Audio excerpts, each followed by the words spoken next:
Welcome, everybody, to another episode of Tales from the Corps. As always, your host, Dirty Mike Francis, here with my trusty 3-6 brother and co-host, Sir Neil Pace, the Slider. The Slider. We just got back from the Oscars, in case anybody missed it. We made our first ever red carpet appearance. Very cool event, man. Yeah.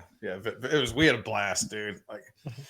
Dude, it was total Dirty Mike fashion. I'm at home sitting here watching hockey, smoking cigars, and Ma'am Tracy's out there taking pictures with our picture on the red carpet. We can't get part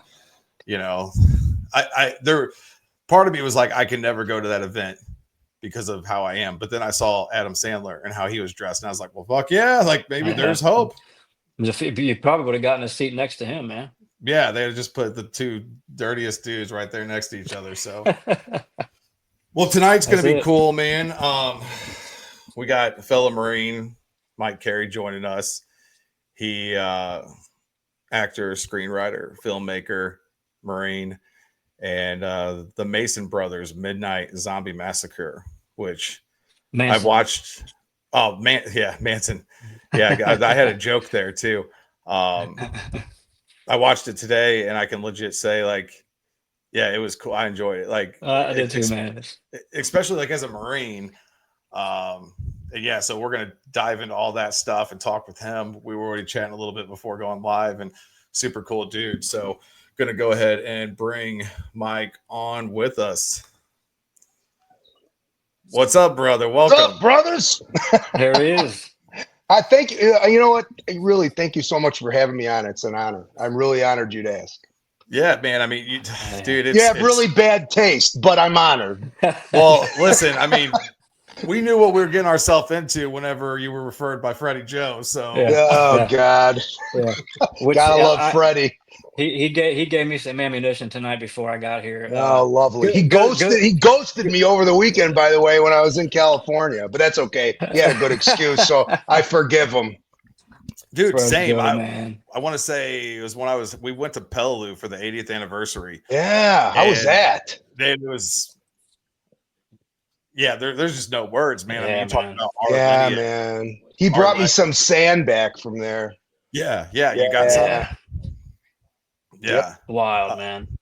I was out there. I hit up Freddie Joe and Garcia. They both ghosted me. But then, a month later, Freddie Joe and Neil are hanging out with my mom. Thanks, boys. Appreciate it. That sounds like him. Yeah, when he comes here, he'll stay a few days, and I usually wind up talking to my mother-in-law most of the time. So, and my kids and all that. And I don't see the guy, but that's all right. Yeah. He's welcome here anytime. Gotta love them stuntmen. Awesome. Yeah. And I mean, the stories that we've gotten from, we've had a lot of guys from the Pacific on, and the Freddie Joe stories just never disappoint. Well, what's funny is he'll be like, hey, let's call John Seda, and Seda's a super cool dude, and he's really patriotic, and he's really a supporter of the vets, especially the Corps. And, when he did that role, when he played Bassalon, he really took it seriously, and he really tried to honor, the spirit of the man. And you can't ask any more of a guy than that, because who can replace that guy? And I met William Sadler one time, who played Chesty Puller, and I went up to him. We were on a set of another thing, and I went up to him and I said, hey, I'm a Marine vet, and I really, really appreciated the way that you did Chesty Puller. And he was so taken back, it almost put him into tears. That meant so much to him that somebody that was actually in the Marines would come up and say, hey, you really did justice to this role. I mean, none of us knows. We weren't around when Chesty Puller was alive, but at least he didn't play him like a goof. You know what I mean? If I was going to imagine Chesty Puller, I may have imagined him a slightly more aggressive than Sadler played him, but he played him really well. So, what else can you say? Yeah, he did a bang out job, man. We were actually talking about him on Bloody Nose Ridge on Peleliu. Oh, yeah. Yes, we're talking about him and the role he played. Dude, was it emotional? Tell me, was it emotional? Were you getting choked up? Yeah, so our first day, we went to Hill 140 with Scott Gibson, who was ACAC. Yeah. So we went to the hill where ACAC was killed. And So yeah, and then hitting the beaches, man. I mean, those beaches there were just like 15 feet, 5 meters at back, like, and just dude, like standing there, imagining these dudes laying there in the prone with just fire ripping overhead. Like, how the fuck did they move forward? Yeah, with none of the technology we have today, like the drones and the Overwatch and that kind of stuff. I mean, it's like, see, here's the problem. I mean, I don't know how old you guys are. I'm a little bit older. I'll be 56 in May. But to me, the younger generations coming up, I don't think they have any clue what that generation of guys did. And not just the Marines, the military as a whole, and women too, that were the backups. But the guys who hit the beaches, the guys who were in the battles, they literally saved the world, literally. Yeah. And that's not an exaggeration. But the problem is we don't teach that kind of history anymore. I mean, I hope we do. I got little kids that are going to be going to high school, not yet, but soon. And I hope they do, because you know what they say about history. But you have to honor that. I mean, that generation's pretty much dying out now. There's not that many of them left. I went on what's that? You're gonna have to. I'm having a brain fart. Where you go on the flight with the veterans? The honor flight, honor flight. God damn it! I was on the last one that went before COVID, and so there were still some World War II Marines on that flight, and it was really, really emotional. And the Vietnam, it was the first ones where the Vietnam guys went. And that was emotional. I mean, but people have no clue what guys have done for this country. That's why when I see people screwing, look, I know you got a right to burn the flag, and I get it, but why would you do it? I mean, you're not if you hate the president or you hate this politician or that politician, you're not hurting them. You're only hurting every single guy that raised his hand or spilled blood or cried for a buddy or anything else that went over there and did it, whether it was then or up to now. You know what I'm saying? And that's what really pisses me off. And I'm usually a pretty humble guy, but that'll fucking, excuse me, I swore, that'll set me off like nobody's business, Well, and that's the thing, man. Like, especially being close with Scott and Tracy and Beyond the Call and what they do with World War II vets. Like, when we went to Peleliu before we got there, they took Al Chatwin, who's a World War II Navy vet. They took him back to Guam for the first time since World War II. Oh, they're man, just that had to be. They're an incredible organization, man. We were just in Fredericksburg for the Iwo Jima anniversary, and so we've been doing a lot. We interviewed a World War II vet that was in the Air Corps. Really? And I've said like exactly what you said, that like, make no mistake, those guys fought for the freedom of the world. And willingly, guys killed themselves if they couldn't enlist. Like guys that were 4F or whatever, literally committed suicide because they couldn't go fight. I mean, that kind of a person is less. There's fewer of them and fewer of them, and I don't know what percentage it is now that volunteer. And that's not including the guys that were drafted, but they didn't really have to draft. I mean, I know they drafted guys, but guys were volunteering left and right. They couldn't volunteer fast enough back then. But I mean, what's the percentage now that serve? Was like 2%, 3%? I don't know, of the population here that serves. Well, I know the Marine Corps has always kind of held the, 1% of Americans are past and present Marines. Yeah. The Marine Corps has always kind of been there. So, we've always been kind of that few, the proud, the small. I've always said the Marine Corps is more like a cult than it is a military service. I'm proud of that, but it sounds really cool. It does. I'll tell you what. I've had a couple of experiences. I've never been in an airport and passed another Marine where I was wearing a Marine thing, or they were, where we didn't say something to each other. Now I'll see the other services pass each other and not say shit, but never in the Marines. And I had one really cool experience. I was in a grocery store. This had to be maybe 10, 15 years ago. It's in a grocery store on the Marine Corps birthday. And the lines are long, like every register is long lines. And I see this guy, and he's an older dude, and he's wearing a Marine Corps hat. So I go, "Hey, brother, Semper Fi." And he's Semper Fi. And all of a sudden here, "Hey, Semper Fi, Semper Fi, Semper Fi." There's like 8 or 9 of us in there. It was really cool. I wish I had a phone or something to tape it. It was really neat. Dude, That's awesome, man. It is such a cool thing too, man. And I say that a lot too, that like the greatest honor in my life is to be able to call dudes like Neil and you, and I mean, all the guys in the chat, like, Schwartz, A-Train, Pendleton, call them brother. Like, dude, like, could you imagine living this life and like not being able to be like, dude, that's my fucking brother right there? No, like, yeah, man. no, it's the greatest honor of my life to have been, earned that title. And make no mistake, nobody gives it to you. You can't buy it. You gotta earn that fucker. And excuse me, I swore again.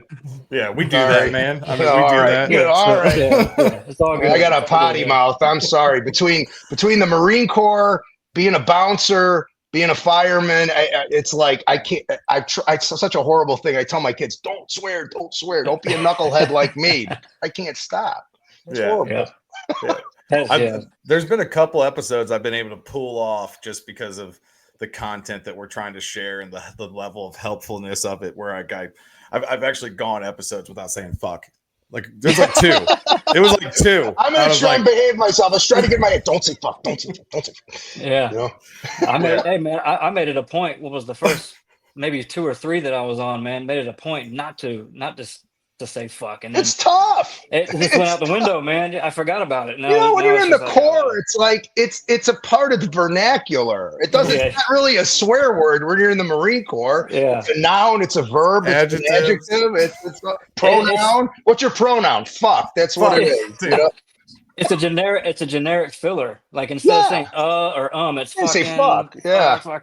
God, when I came home, my mother, oh my God, I thought my mother was so mortified. Although she swore like a drunken sailor, so I'm not sure why she was so mortified. Although my father was like, I never heard your mother swear. My stepdad was like, your mother swore? I never heard your mother swear. And I'm like, are you serious? And just then my brother was walking in the room and I go, hey, Mark, who taught us how to swear? He goes, Mom. I need to like tag my mom in this thing, dude, because like I tell her I learned, she's the Italian side of the family. Of course I learned. Oh boy, I'm 100% Italian, so I get it. I got an Irish last name, but that's adopted. My real last name's Giacconi, so yeah, man, I'm living a lie. That's like the best or worst of both, man. It's Italian and Irish. I'm not. I'm just Italian. My real father is a Sicilian, and my mother is a Southern Italian. My stepdad was Irish, and I took his name.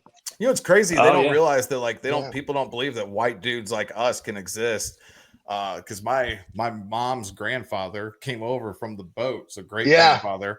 He came from Sicily, and his wife, Gaetana Zucchero. Oh, yeah. Boy, that's as Irish as Patty's pig, isn't it? Like, she came from Italy also. And people are like, well, how are you so fucking white? Like, I don't know. Recessive genes? Something like, who knows, man? My wife is, if you see me on Facebook and you see pictures of my wife, she's little, pasty white, and blonde. And when I first started dating, well, I should say she's pasty white. She's going to punch me in the face now. She's not dark complected, right? She's blue eyed and blonde haired. So when I first met her, Chicago has a very heavy Polish community. Yeah. So I thought she was Polish. So I said, so what nation are you? Polish? She's like, no, I'm Italian and Spanish. I'm like, what? And it turns out like, she is, but she's one of those anomalies. My brother's the same way. He's very white. He's blonde-headed. You'd never know it. But we have no Caucasian, like white blood in us. We're all dark. Yeah. So, the light's drowning me out right now, but I'm fairly dark complected. But still, when you got an Irish last name, I worked in an Irish bar one time, and off the boat Irish guys come up and looking at me. I go, what's your name? I go, Mike Carey. And they're like, you don't look fucking Irish. Look at that nose. Look at that nose. Look at it. Look at ski off of that thing. So broken 6 times. So we love to hear how, like, talking about, when you're younger and all this different stuff, your parents getting into, like, what was your path into the Marine Corps? What would that look like? That's an interesting path. So as a kid, I never had any aspirations to join the military or anything like that. I grew up fairly poor. My dad left us when we were young. I came from an abusive home, and he took off probably when I was like 6. And I was bullied as a kid.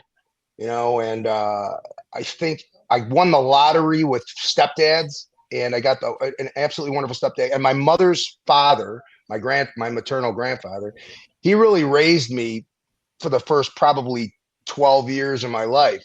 And he was just a super guy, and he was a tough dude. I had 2 tough grandfathers, and they were great. But I was not.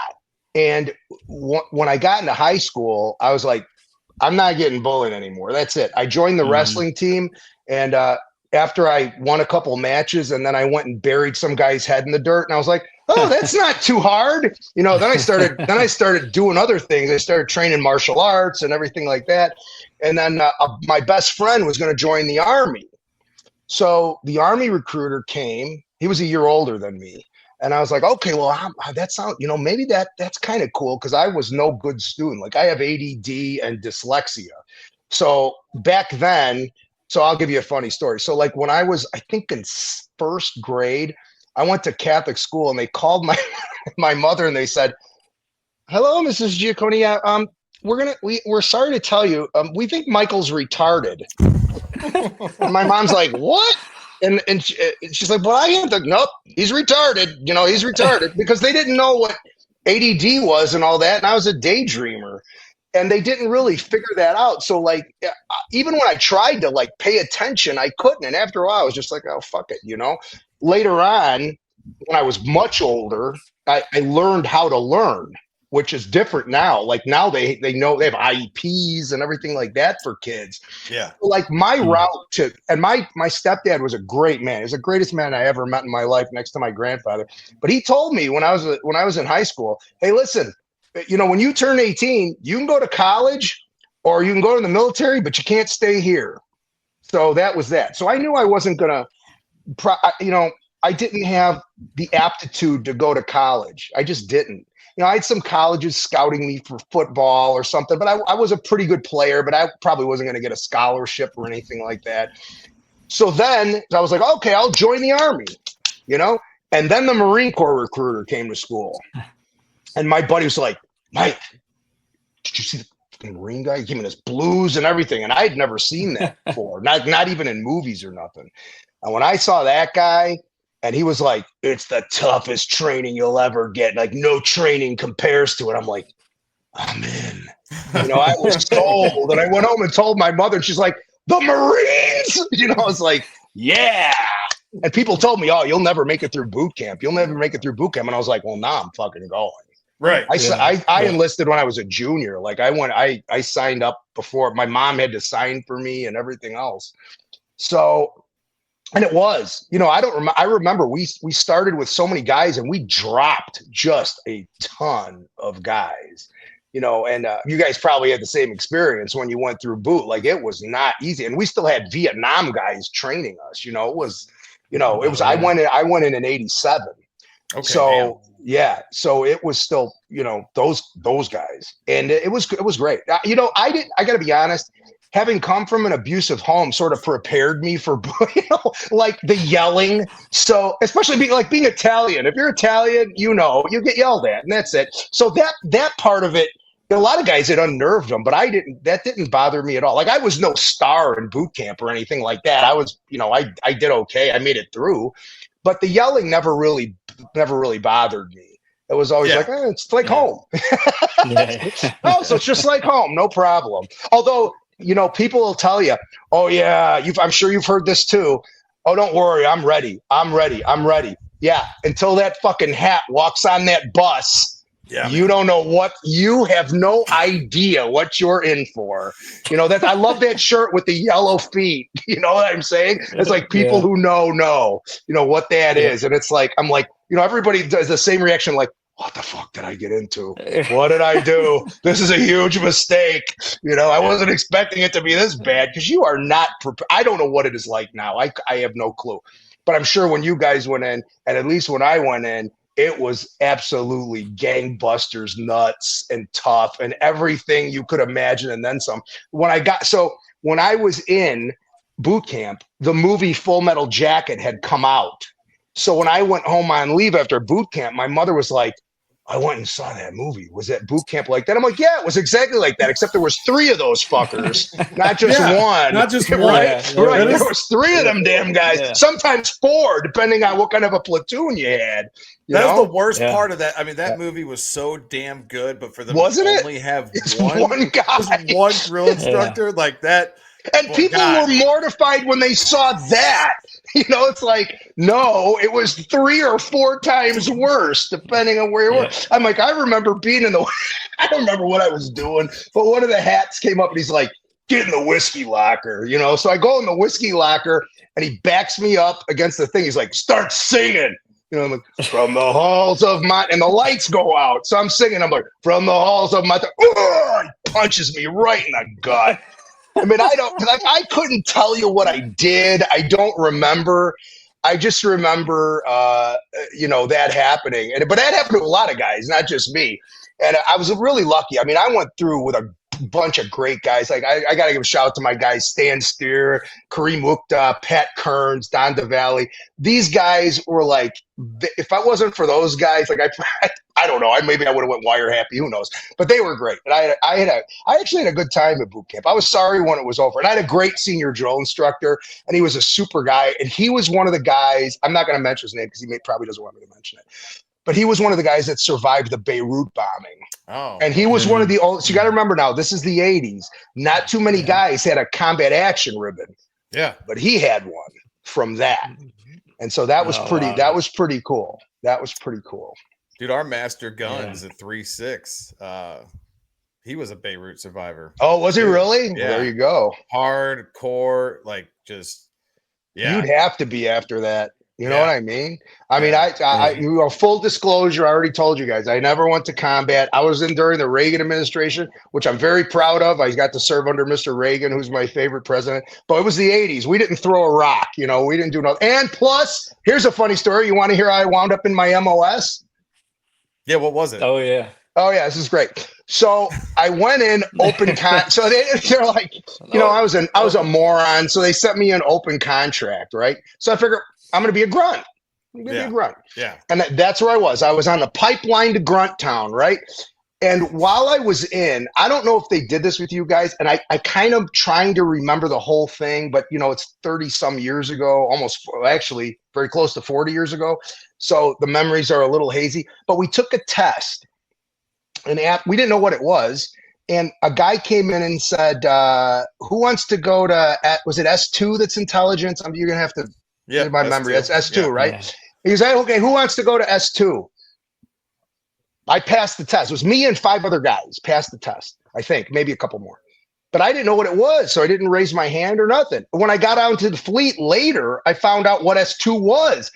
And I was like, God damn it, these guys are skating all over the time. Nobody watches them. Nobody, they got nobody monitors them.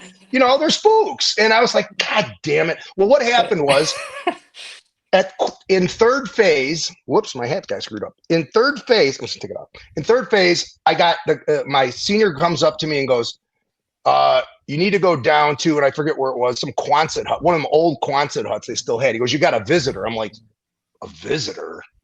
Like, why am I not getting the shit beat out of me right now? Like, I'm trying to figure out what's going on. I'm like, did my mom die or something?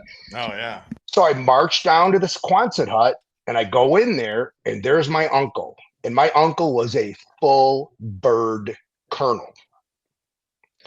And I lock it up, right? Because you're in boot camp. He's like, relax. And he's like, what MOS are you going to get? I'm like, be a grunt. He goes, no, you're not. I'm like, I am. He's like, no, you're not. I'm like, but I am. He goes, you're not. Get out of here. I'm like, okay. And so when they were handing out the MOSs to when everybody's getting their orders and stuff like that, they're like, they call my name and they're like, I think it was 6022. I'm like, what the fuck is a 6022? It was like aircraft maintenance. I'm like, you're going to send me to be a fucking mechanic? I don't know a wrench from a wristwatch. Like, I couldn't fix nothing. Like, ask my wife. I can't fix shit. So they sent me to this school, and I'm like, holy crap. So they sent me to Millington, Tennessee, which is NAS Millington or Memphis at the time. I don't remember. And it's a jet mech school. And I'm like, fuck. But I found out if you failed out of that, they sent you to AFFR, which was Air Firefighting and Rescue. And I thought, oh, that's really cool. So, God damn it, I tried my hardest to fail that thing. And God bless the damn Marine Corps. This sergeant comes up and was like, don't worry, brother, we're going to get you through. And they walked me by the hand. I failed and they walked, and I'm thinking, are these guys nuts? Like they're taking a rock head. I mean, I wasn't, but I mean, I could have been to work on actual aircraft that a human being is going to have to fly in. I'm like, are they out of their fucking minds? And so by the time I got to Cherry Point, I get there and I was supposed to go to one squadron and I reported and they're like, nope, you got changed and you're going to VMAQ2, which at the time was the only squadron of prowlers, EA-6Bs in the Marine Corps. Like they were still, I think just recently they phased out the EA-6Bs and replaced them with something else, but they were, even through the 90s, they used those things. And even in the 2000s. So I wound up being a 13, which was a plane captain, which was launch and recovery and inspections. And I was like, oh, well, okay, that's kind of cool. At least I don't have to screw up anybody's plane and make it go down. But then I didn't even wind up doing that because I was in trouble so much. They made me go to corrosion control. So I spent my whole time like rubbing rust off and painting planes. And that's what I did, working with the metal shop guys. So I did absolutely nothing heroic. But the good thing was that squadron, because it was a radar jamming squadron, like it was a specialty thing. So everybody in there was like a really smart dude and they couldn't control anybody. So you had all these smart dudes trying to be controlled by all these rockheads that were like the senior NCOs and the officers. So it was a really fun squadron, like a great bunch of guys. I was really, really fortunate that I was such a fuck up. That's what I did. And the funny thing was I got out about a year before Gulf One. And so my best friend, God rest his soul, Joe Cooksley, he was my best friend in the Marine, probably my best friend in life. He was my brother. And I can't even say enough about the guy. But anyway, they all went. And so for 20 years, I was like, felt guilty. I'm like, man, Joe went to Iraq and I didn't go to Iraq. And Joe went to Iraq and I didn't go to Iraq. And it wasn't until 20 years later that my friend Jeff Hinton was like, I told him like, man, I feel really, really, guilty that Joe and you guys went to Iraq and I didn't go. He goes, Joe didn't go to Iraq. I'm like, what? He goes, he was stationed stateside with me. I'm like, that son of a bitch. He never said a fucking word about it. He never said, no, he just let me feel guilty for 20 some years. Like, God damn it. So that's my Marine Corps story. That's where I wound up. And that's what I did. I had a lot of fun. And, it was a weird time in the Marine Corps. Like nobody was getting promoted. There was a lot of what you might call buddy fucking going on, guys screwing each other over to get rank and this and that. I didn't play that game. And I think I might have been the only guy in the Marine Corps that made corporal and got demoted the same day. Oh, shit. Yeah. So I'm 84. Sergeant Major called me up into the office and I'd gotten busted for fighting or something like that. And they took my rank away. So I was E3, man. E4, E3 the same day. Damn. Oh, damn. But you know what? At that time, I was just like, whatever. Like they talk about, man, you got to put that rank on with Velcro, Yeah, right. Know, and I was just like, whatever. So here's a funny thing that happened. We got this first sergeant in there, and this guy was a real, he was a gungy old Marine, and we were living in barracks. So a guy that was in my squadron, I can't remember his name, his dad lived in those barracks when in Vietnam. And in Vietnam, the barracks were condemned then. And we were still living in them. So this first sergeant comes in fresh from whatever unit he was from. It wasn't from the wing. I was a grunt unit or whatever. And he comes in and he's failing every weekend. You'd have an inspection every week. You'd have an inspection of the barracks. Every weekend he failed it. Well, it's hard to what are you going to do with a building that's condemned? So I think it was the Labor Day weekend of '89. He put out an announcement that if the barracks fails inspection this week, the 96 is canceled. So here's where I got myself in trouble. I thought, man, that's he's going to find something to fail it on. I go, that's like I don't know what got in my head. I swear to God, guys, I have no idea what got in my head, but it made me think of the 10 Commandments and the Pharaoh telling the Jews, you have to make bricks with no straw, right? Now, why that got in my head, I don't know. So while I was in the Gedunk area, I wrote down on a piece of paper, attention all personnel, henceforth, all bricks will be made with no straw or there will be no 96, signed the Pharaoh. And I stuck it on the cork board. And I didn't think anything of it. A couple of days later, I was walking across the squad bay and across the hangar bay, and this master sergeant friend of mine came up to me and he goes, hey, how you doing? I'm like, hey, Top. And he's like, henceforth, all bricks will be made with no straw. There will be no 96 sign the Pharaoh. And I'm like, yeah, that was interesting, wasn't it? I wonder who wrote that. He goes, are you nuts? He goes, they think you guys are going to sabotage the planes. I was like, what? He goes, yeah, they think you guys are going to let the planes go down. And guess what? We got the 96. But, Boom. but a couple of months later, I got drummed out of the Corps. So here was the excuse they used. So I hurt my knee in August of 89, and I had to have surgery on it. I hurt it lifting weights. It was no big deal. I went home for 3 weeks. I came back. You know, I was like, I don't know, 3.5 years in. And I got called up to the XO's office, or the CO's office, and him and the XO were up there, and they puts this thing in front of me. I go, what's this? He goes, you're getting a medical discharge. I'm like, for what? He goes, for your knee. I go, my knee's fine. He goes, it ain't for the Marine Corps. I go, well, I'm not I didn't know what I was going to do. I wasn't ready to leave. I had no intention of leaving. In fact, I was going to re-enlist, even with all that bullshit, right? I just figured I'd put in for a lateral move to go to a different school or whatever. Right. And he goes, listen, I'm going to tell you something. I'm leaving here, and that new sergeant major, he's got your number. And he goes, you should get out while you can, because he's going to make sure you get out with a big chicken dinner or something like that. And I was like, oh, okay. And how long did it take you guys to check out when you got discharged?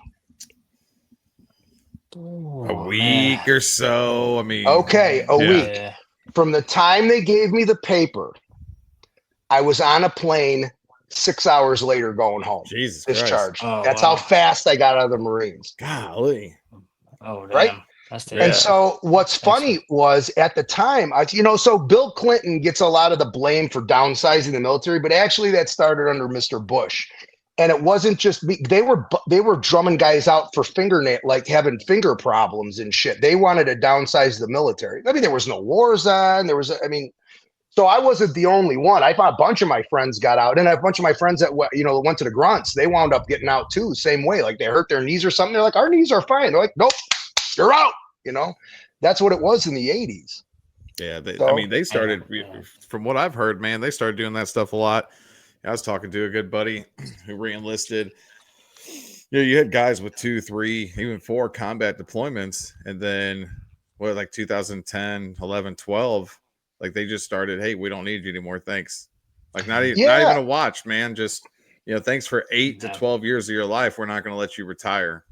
Yeah. And could you imagine that? I heard those stories more and more as I listened to these podcasts with the veterans. And I was just listening to one with Tom Satterley. He was the Delta operator. Same thing happened to him. He was in the Black Hawk Down incident. He was saying the same thing happened to him. They just drummed him out. Yeah. He didn't get any kind of meritorious all this stuff. Your Legion of Merit, nothing. Yeah. For how many? He was in 20 some years. It's sickening sometimes the way that this government treats its military personnel. And I don't even know that it's the government. I don't know if it's the military itself, the brass, the higher ups. I don't know. What do I know? I'm just an enlisted, E3 idiot. So I don't know. I don't know what their methodology is. I just know a lot of guys wind up getting screwed. And for me, I don't give a shit. I didn't go to combat, whatever. I'm still proud I was a Marine. It's the proudest thing ever. There's nothing that they could do to beat that out of me. But you guys who went to combat and really fought for this country, that's bullshit. And somebody ought to stand up and say something about it. I mean, it's sickening the way this country treats its veterans to begin with. I think it's getting a little better, but how many suicides are we at a day now? Is it up to like 44 or something like that? Well, and you know, I've had some serious conversations with people over the last couple of years, especially, you know, officers. And then like, dude, one of the dudes I went in with, you know, he just retired. I said, we're going to have this second wave, unfortunately, because you're going to have the guys, you got like Neil and I who got out, like I got out in 07, where you got out so like you 10. were in the real thick of it. I was 03 to 07, 2 Afghanistan, 1 Iraq, like, yeah. But then, you know, like, and that's what sucked is, man, like my boys who did like 2 or 3, and then they stayed in and kept doing them. And my theory on this is that the Marine Corps, as they were trying to transition to a peacetime Marine Corps, there was no place for us, right? They didn't want us as leaders. They don't want the war fighters. Why? Right. Mm-hmm. Why? There's no place for us anymore. They want the garrison Marines. They want the like, people they can control. That's what they want. The people they can control. But see, it didn't used to be that way. Back in the 40s, the guys they wanted were the guys that were in combat. Yeah. Why? So they could teach the other guys how not to die and how to fight the right way. Yeah. But it's not like that, man. Because listen, it's because you have a powder puff culture now. They don't make they don't make tough people anymore, right? Anybody that went through Marine Corps boot camp, anybody that went to combat, anybody that enlisted during wartime, you're a tough person, right? They don't build those kind of people that much anymore. You are a dying breed. There's fewer and fewer and fewer and fewer all the time. And it's because we live in a paper culture. First of all, people don't understand what violence is. That's the first thing. They don't. Now, I don't know what combat's like. I've never been in combat. But I was a bouncer and I was on the fire department and I've seen my share of shit that I can't forget myself. So it's nothing compared to what you guys did. So I'm not comparing that to it. But I'm saying people don't have any conception of what it is. They also live in a bubble of what they think is reality because they live in the greatest country in the world and they don't fucking understand it because they've never been outside of this country and seen how anybody else lives. Yeah. You know, go to a third world, go to the damn Philippines, go to Thailand. Look how some of these people live. You know, it really aggravates me to no end, you know, and I live in a pretty nice neighborhood. Thank God, you know, I'm very fortunate. I'm blessed. But these fucking people over here, they don't know shit from shit. You know, thank God I got down the street. I got a friend of mine who was a captain in the Rangers and another buddy who was in the Army and another Marine Corps guy here. So I got some friends here who get it. But in general, people just walk around in this bubble of it'll never happen to me. Everything's peace, love, and rainbows. And they're worried about some bullshit. You know, look. It's my uncle, the one who was the full bird colonel. He pulled 3 tours in Vietnam, and I remember my dad telling me they were golfing, and after he had gotten back, and my dad had gotten pissed off about some shot he made or whatever. My uncle goes, "What are you mad about?" And my dad's like, "Well, I blew the shot, a stroke." He goes, "Anybody dying? Anybody shooting at you? You'll be fine." You know. That's the shit. You know what I'm saying? That's the shit. So now I repeat that constantly. Anytime somebody gets upset about some petty bullshit, I'm like, anybody bleeding? Anybody shot? Anybody dying? Nope. It'll be okay. Trust me. It'll work out. If it can be fixed with time or money, it'll be okay. Yeah. That's funny, man. I maybe 2 or 3 weeks ago, one of the guys, he's a technician up there that helps fix machines and stuff like that when they break down. But he comes over to me. He knows I'm a Marine. He was Army. He's the older guy, and he goes, "Man, I don't know about some of these people in here, man." Now, granted, it's the post office has a lot of veterans, but there's a good amount of the people who've never been in the military there as well. But he goes, "I don't know, man. I don't know about some of these people, man. They just bitch, piss, and moan about the most minuscule things, you know." And I'm like, "Yeah, I hear it, you know, sometimes." And he goes, "Like, what is that about? I mean, it's they got nothing to complain about. They have nothing to complain about." But yeah, it's a good day, man. I'm not getting shot at, so you know. Right? Did you get up this morning? Right. It's a good day. You know, it's a good day. It's going to be a good day. You get up this morning. You know, here's the thing. I think I heard this. I think Joe Rogan had said it.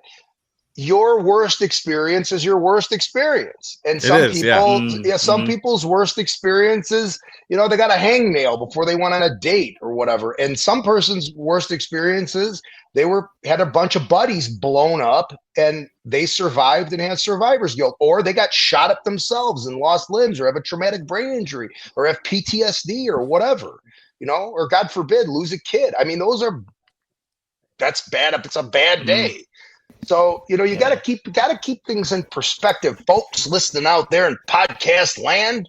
It's not that bad. If nobody's dying or bleeding or shooting at you, you're okay. Although in this country, in this day and age, who knows when you're going to get shot at? So, right? Who knows? But hopefully that's changing now. We'll see. Yeah. You always got to be prepared, man. I bring 2 guns with me in case I drop one. Especially in Chicago. Can never have too much ammo. No. Hell no. My wife's like, what do you need all this ammo for? I'm like, need. Right. What do you need all those guns for? Need? You don't need them. Yeah. What a crack up. Women don't get it, but that's okay. So from the Marine Corps, and you did some time, you said as a firefighter, and then we said kicking off the podcast, right? I was a professional wrestler after the Marine Corps. Dude, you know what? I'm glad that you said that because I fuck with people. I did a little bit of stand-up comedy for a little bit. And then, the world told you need to be serious. And so why? I went and I got a bachelor's, a master's. I started doing research with TBI, PTSD. I shouldn't even be on this podcast. I really am retarded compared to you. But what's funny is one of my jokes was whenever I got out of the Marine Corps, having been a grunt, combat deployed, I said I only had a skill set for either to be a cop or to be a professional wrestler. And I couldn't smell what the Rock was cooking, so it wasn't professional wrestling for me. But it's so funny that, dude, you did what I joked about how my life should have went. It was fun, it was. I don't even know if we have time for all this, but I'll give you the. We do. We got. We do. When I got out of the Marine Corps, my best friend, who was also in the Corps, Joe Ryan, Ripper, he loved wrestling. And so we used to go to the matches when we were in high school. And so when I got out, he had gotten out before me. He got drummed out for his knees before I did. And he was at Pendleton. He was going through they called it ITS at the time before it was SOI, I think they call it now. It's called ITS, Infantry Training School then. So see, that's how old we are. Yeah. Anyway, he's like, hey, there's a professional wrestling promotion in Chicago. And I had heard about it actually when I was overseas, and I was looking through a wrestling magazine. It was a Windy City Wrestling, and it was like a national, they had TV and everything. And I was pretty big at the time. I'm not a small guy, but I'm not a super giant guy either. I'm about 6 foot tall and I weigh about 235. That's my walk around. My fighting weight's about 220. But anyway, when I got out, we decided we were going to go try it. And for whatever reason, because I got a funny face, they signed us, and I thought, oh, Joe, we're gonna be great, man. We're gonna be heroes and whatever. And I had real long hair. When I got out of the Corps, I just let my hair grow, So I had real long hair, and he's like, villain, like heel. As soon as they looked at my face, heel, and I was like, oh. But it was all right because I had a blast. I loved being a bad guy. I loved it. And so after we paid our dues, they were gonna make us a tag team. And that's where the Manson brothers came from. So he was Ripper Manson and I was Skull Manson. And because somebody had come up to me, because I had a big black beard and long hair, and he's, hey, you look like Charles Manson on steroids. And I was like, and I thought, well, there's a name when you hear it, you almost instantly hate it, right? Because of the history of it. Yeah, so that's how that happened. So I spent some time there. Yep. Right. Okay. I had a chance to go to Japan, and at the time in the early 90s, if you went to Japan, that was your pipeline to go to New York, which was WWF. Well, that kind of got screwed up for us, not by our own doing. And after that, I had gotten sort of disillusioned with the whole thing. And I was married to my first wife at the time, and she's like, you need to get a regular job. So yeah, I was like, man, I don't want to get a regular job. I'm like, I don't want to. I was working as a bouncer on the side. I was teaching martial arts. I was doing all this fun shit, but it wasn't making any money. I was having fun beating the shit out of people in the bars, but that, Thank God they didn't have these damn things back then, or we'd be having this conversation behind bars. Right. So Right. anyway, a friend of mine was a fireman. And I thought, I'm like, that sounds like a fun job. I'm like, it's 2 days on, 1 off. You don't have to go into an office for 9 to 5. You don't have to sell anything or buy anything or process anything or buy anything processed or sold. So I started taking tests. And at that time, it was very hard, but I got lucky and I got on. And I think I was number 13 after testing for like not being on any level, like testing so low. For one, I got tested pretty high. And then my mom's like, no, you're higher than that. I go, what are you talking about? I'm number 13. She goes, no, with your military points, you get 5 points for being a veteran. And I was like, oh, so that put me number 3. The first 2 guys washed out with the psychological test, but I passed it. Who'd have thunk it? Well, here's the story. Anybody that's seen your fucking movie, that's for sure. Well, here's the secret to that one. I'm gonna let the cat out of the bag. My stepfather was a psychologist. So I knew how to take all those tests. Yeah. So I knew if they asked you a question, because that test was a psychological exam to get in. The exam was a psychological exam. Right. And if I forget what it's called, the MMPI or something. The MMPI like that. too. Yep. I know that fucking. Yep. So if they ask you a question, and they'll ask you the same question 20 questions later, and they'll phrase it the different way. So they're not looking for They're not looking for Mahatma Gandhi. Like, so if they ask you if sometimes you hate your father or you hate your mother, of course, sometimes everybody hates their mother and father. That's just human nature. Right. So, or if they ask you, like, one of the questions was, here's the 2 questions that fuck me up, right? This is true. I'm not making this up. I swear to God. Here's the first question. I would drink blood if I were thirsty enough and nothing else were available. I put yes. But then I thought, shit, what if they mean I'm thirsty and they're just out of Perrier? Like I'm not in I'm thinking I'm in the desert, guy goes down, he's dead. I'm going to die if I don't. But I'm thinking, well, Jesus, what if they're just out of Budweiser or whatever, Coors? I don't know. And then the other one was, I am the only person that space aliens are communicating with. And I thought, well, the fuck you answer that? No, I'm not the only person aliens communicate with. In addition to me, they communicate with lots of people, right? Or yes, I am the only. There's no good way to answer that, right? But nonetheless, I got on the department, and my mom goes, "Did they make you take a lie detector test?" I go, "Yep." And she goes, "How'd you pass?" I go, "You know how Dracula don't show up in a mirror? I don't show up on a lie detector." So she goes, "Wow, they're my mother. Wow, they got a shitty background check, don't they?" I'm like, yep. But I got on and I spent 15 years on the fire department. It was a great job. I loved it. It was tailor-made for me. And I got hurt very early on in my job. I took a bad fall and I broke my neck and I broke my lower back. And I had a series of spinal fusions, but I went back to work. So the year after I got married to my wife, my lovely wife, Kim, who is the greatest thing that's ever happened to me. I got hurt again. I was lifting a really heavy patient and I felt my neck pop and I was like, oh, and my arm went dead. And I'm like, oh, this isn't good. I went to the ER and she comes in and I said, they're going to kick me out of the fire department. And she goes, no, they're not. I said, I'm telling you right now. And 3 days later, I got a call from the chief and he's like, you ever think about retiring? I'm like, nope. He goes, you want to leave in a wheelchair? I'm like, I'm not leaving in a wheelchair. And I pushed back and pushed back. And then my friend, who was my partner, called me and he's like, I got to ask you a question. I go, what's that? He goes, are you 100% certain that if we went into a fire and I went down that you could get me out? I'm like, absolutely. He's like, 100%. I go, yeah. He goes, 100%?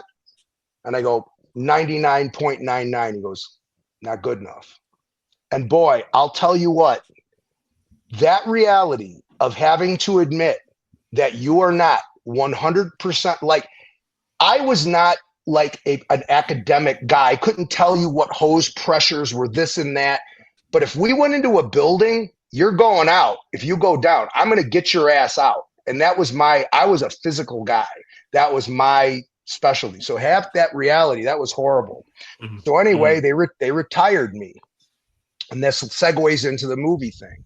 So when I got out, my wife, who was an emergency room nurse, goes, what are you going to do with yourself? I'm like, well, I have the Illinois veteran grant. They'll pay for all the way up to a bachelor's degree. I hadn't used it. I said, so, well, I'll go to college and I'll get a respiratory therapy degree and I'll become a respiratory therapist. So I started going to school for that, but I told her, I really want to try this acting thing, because what I wanted to do when I was being a wrestler was to segue that into a movie thing. It just I just never had put myself out there to do it. And by the time I was then I went on the fire department, and that was a whole other thing, but I always wanted to do it. And so I started taking acting classes, and as fate would have it, they were casting this independent film that was about a washed up professional wrestler. So I went and auditioned, and I didn't get the main part. They cast a friend of mine, but I got the part of the best friend. But what that did was that allowed me to get an agent. And because I could walk and chew gum at the same time and I looked goofy, they started reading me for all these villain parts. And so I started small, and then the parts got bigger and bigger and bigger. And, finally I was like, I've gone about as far as I could probably go in Chicago. And I didn't want to move to LA, and my wife wasn't going to leave anyway, even if I wanted to. So I was like, you know what? I'm going to write my own thing, Yeah. And that's a thing I still haven't made. But when I hooked up with my friend, Chris Margettis, who plays Stone Manson in the movie. So when I left Windy City Wrestling, he was just coming in. So he became Stone Manson, and then he and my friend Joe, my brother Joe, were the Manson brothers then. He was the other Manson brother. So he and I had never actually wrestled together, but we were friends. So I went out to LA to pitch a different script, and he was like, dude, nobody's going to buy that. I'm like, what do you mean? He goes, you got to have like an alien or a zombie or a vampire in it. And I'm like, well, listen, I am a horror movie nut. Like, I'm a connoisseur, but I can't write it. Oh yeah, man. I know. I must have 300 horror movies here in my house. But anyway, it's all I watch. But I can't write anything scary. I don't have it in me. But I thought, you know what? I got an idea. So as my plane got delayed, and I was sitting in a hotel room, and I was thinking about it, and I called him. I said, listen, I got an idea, but here's the deal. You got to do it with me. And no matter how goofy it is, we're going to play it straight. And he goes, I'm in. So then I wrote that, and then he and I collaborated, and it came together as that script. Now, what you see on the screen is not the movie we wrote. So because we had budgetary constraints, a lot of the stuff we couldn't do. And, Max Martini was a great guy who directed it. His style was completely different of what I wanted. Now, that doesn't mean that it's not a great movie. I think it's fun. I think it's fun as hell. Yeah. It is, yeah. But we also, it was my first outing. I don't have any formal training as a writer, but we learned a lot. And the second script, if you think the first script was weird, wait till you see the second one. Holy cow. So the Manson Brothers Satanic Vampire Death Match is hopefully going to be filmed this year, I hope, because we've been trying for 6 years to do the thing. And every time something happened, like somebody stole the money first, and then COVID happened. Right. So I'm still fighting that lawsuit. You and I, goddamn, our paths, man, dude. And it was my own money, so I'm not going to tell you how much it was, but it was a damn good amount of money that I'm probably never going to see again, unfortunately. So the guy who's out there who's stealing it, if you listen now, karma's a bitch. Just telling you, won't be me. The universe will take care of it. But whatever. It will, man. Whatever. Hey, man, people get hit with pieces of Skylab when they step out of their houses all the time. Yeah. So anyway, a good thing that happened is Hollywood is currently in this weird sort of like upheaval, right? I don't work in Hollywood. Like, I work outside of Hollywood, and I'm happy to work outside of it. Not to say if there wasn't enough money, whatever, money talks, right? But I don't really have any interest to run in that circle. I just want to make my own. I want to make small movies. I want to make small movies with cool characters. That's what I want to do. So the cool thing that happened was all these big budget films are losing money. So the trend is, according to my friends who are higher up on the food chain in that system, that's what it's going to. It's going to these lower budget, independently produced films. The good thing is we're already in that pipeline because we already got a film out. Yeah. So, now it's good. So now I don't have to make a $2 or $3 million movie. Like, I can make a movie for far less, which I always thought. I mean, if you guys knew the waste in Hollywood, I mean, it's not even Hollywood on any movie. It's just ridiculous. When I think of what we spent on Manson Brothers and what we got on the screen, I'm like, we could have made that movie for probably a third of what we made it for, of what we actually spent on it, and had the same film. We definitely need to like catch up offline, because there's some things I want to talk to you about, Sure. more private, like, with your ideas and some of the stuff. But like, I shot a couple things over to our buddy Scott Gibson. Hardest 4 days of his life was boot camp with Freddie Joe for the Pacific. I have no doubt. If anybody out there doesn't know Freddie Joe, he's a treat. And then like Josh Baton, he's another dude we hung out with when we went to LA, and I shot them some ideas that we had for some like cool shit. Talk to you about it too. But like, I'm sitting there and like, I'm not the smartest dude in the world. You and me both, brother. I am pretty savvy with money, and I'm sitting here thinking like, man, like I'm just reading this idea, and I'm like, there's no way that it would take that much to film this. Well, here's the thing. You don't know what you don't know, right? So if I knew then what if I knew then what I didn't know, it would be a different story. It's always the case, right? Hindsight. Do you know what I think one of the number one expenditures on a movie set is? Like, almost takes up the majority of the budget? Dude, food. I was going to say catering. That's exactly what I was going to. Yeah. Dude, I know, like, see that. I follow F1, and I know like Red Bull was spending like $400,000 a race season, or maybe just a race. I can't remember. It was like something crazy just on food. Do you guys know who William Forsythe is, the actor? Yeah. Okay, so he's a good friend of mine, and he told me he's convinced. He's like, I can make a movie for $100,000. I'm thinking, that's a pretty low amount. Now, my friend John Fallon, he's made a couple of movies under $100,000. Now, they're not $1 million movies, but if you look at them for what they are, they look like he spent far more on them than what they did. And if you go back in history, start with Easy Rider.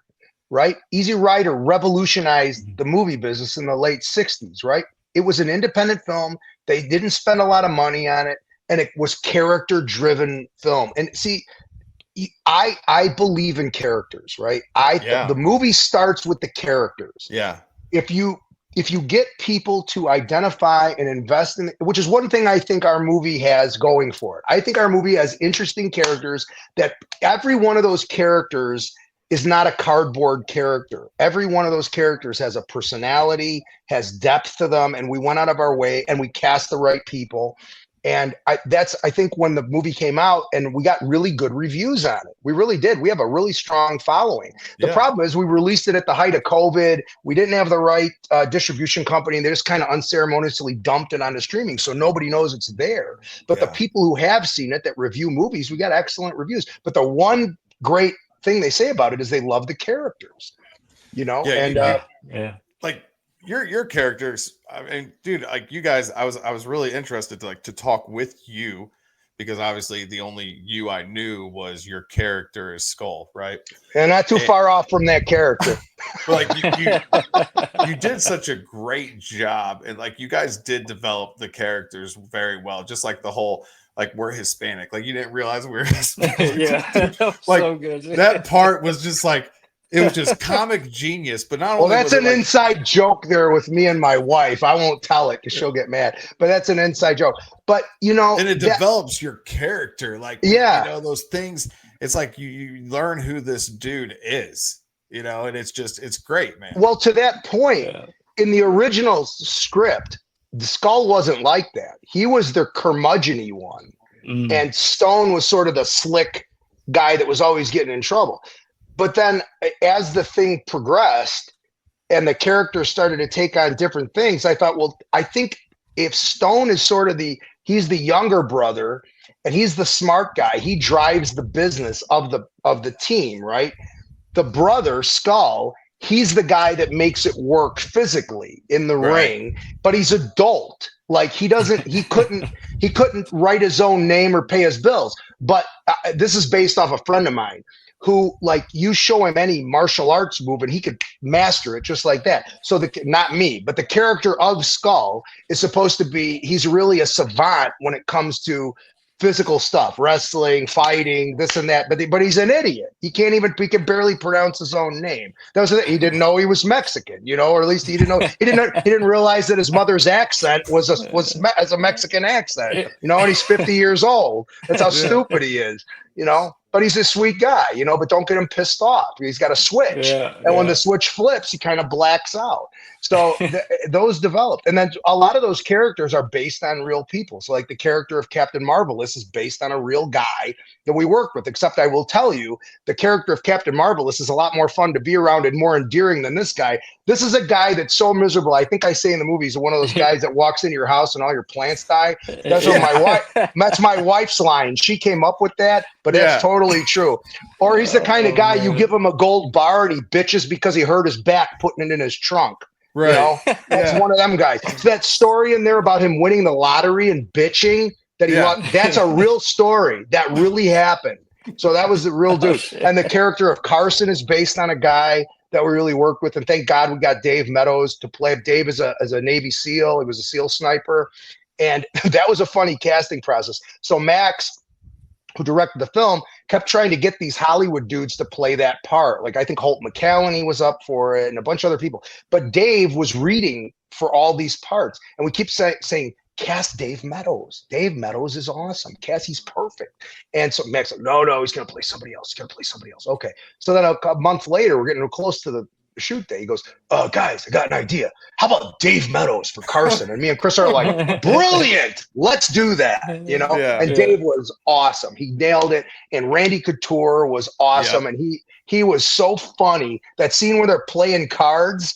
You see that scene? He is absolutely hysterical in that scene. He played that thing so well. I mean, and Jay Lund plays Captain Marvelous, and he was so funny in that scene and everything. And him and Randy were just really good chemistry together, and got great. I still talk to those guys every day. Like we had such a tight group of guys, and to this day, I mean, I've worked on a lot of stuff, but that's the only one where all one of those guys we have a thread and we talk every day.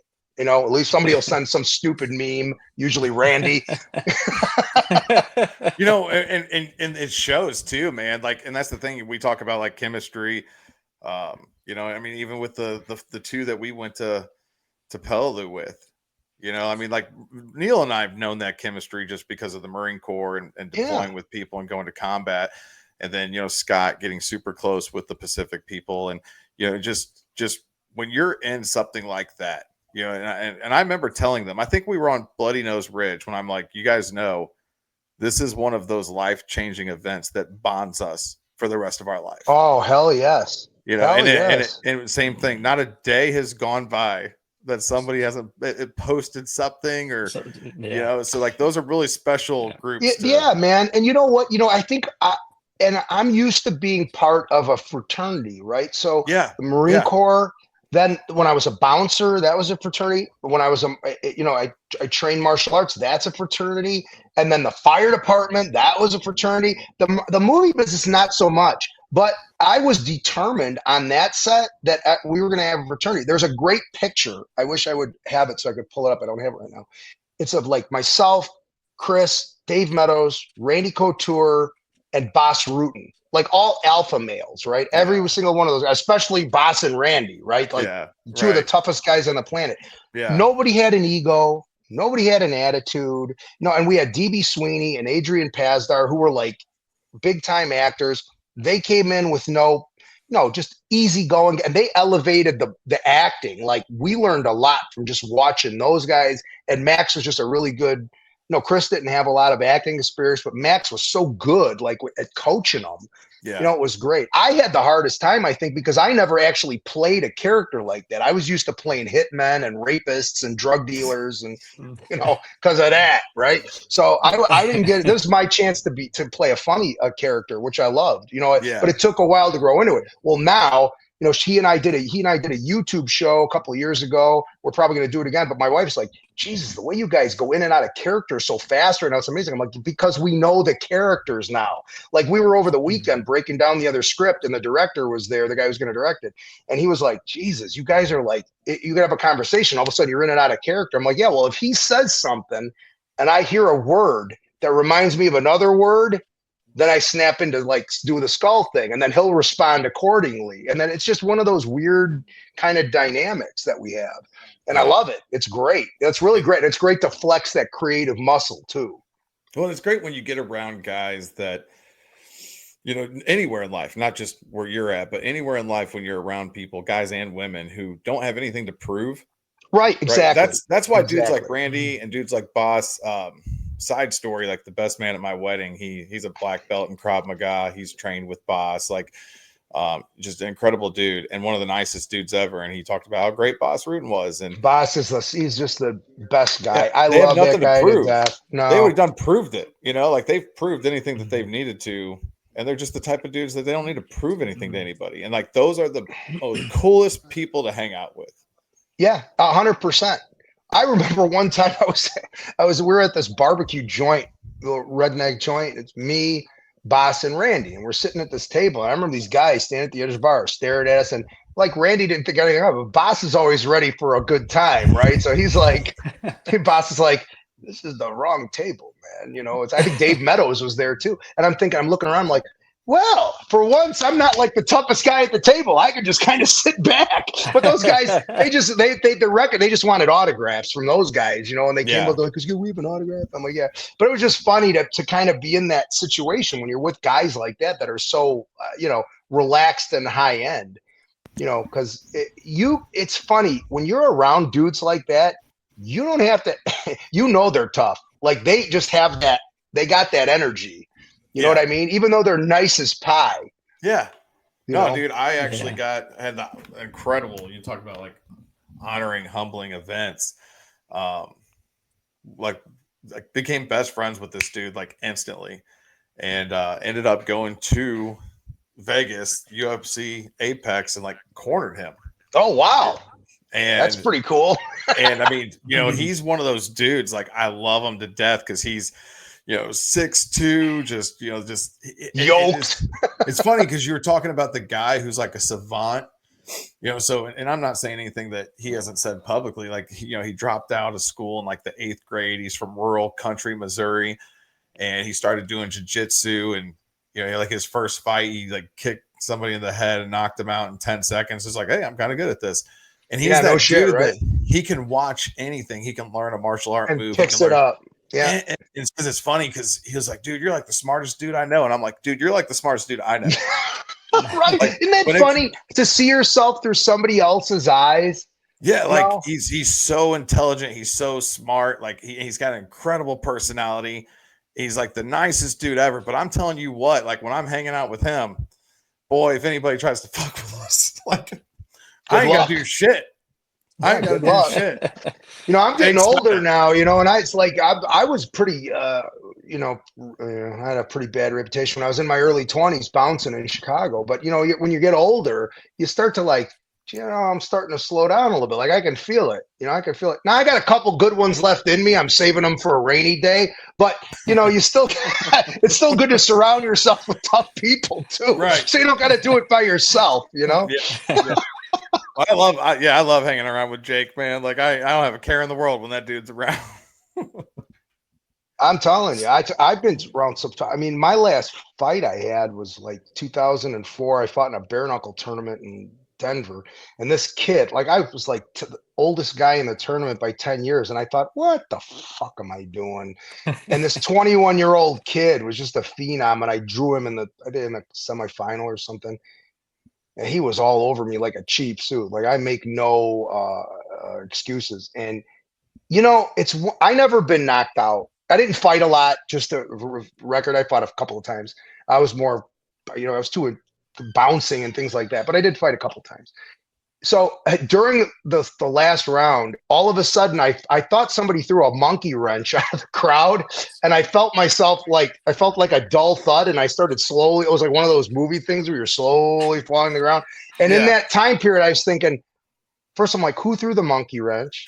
And then I'm like, the only thing I could be thinking was, okay, when you hit that mat, you have to get back up as soon as you can. So I hit the mat and I jump back up.